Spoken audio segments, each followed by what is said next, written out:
Digas nga lampara ang naghatag kahayag magabi sa balay sa pamilya Camantes sa barangay Bonbon. Ay gasto kaayong gas. Labi na karon nagmahal ang gas. Kato ganing 20 ang gabi na mo dito pa among balay kay nalagi ko duha ka estudyante, brato-brato pa to ang gas, murag 38 pa ang kuan litro.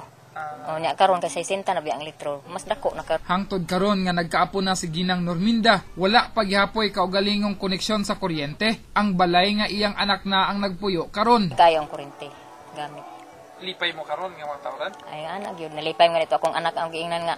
Laki pra bakas lista dito ay nalang tong amo dito kay to Miss Bukid maglugsungan man lang mi diri og kuan.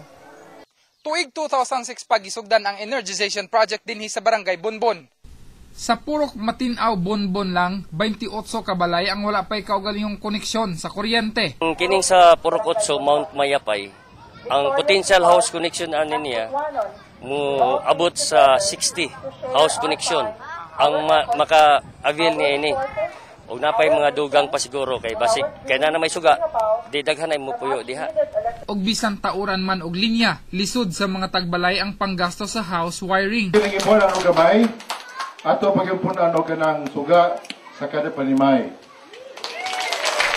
Kapin 400,000 pesos ang ipondo sa Butuan LGU. Karon ang mga pamilya sa Makang Norminda, makabaton og kaugalingong sugang dagitab. Rog Cultura, Patrol sa Caraga.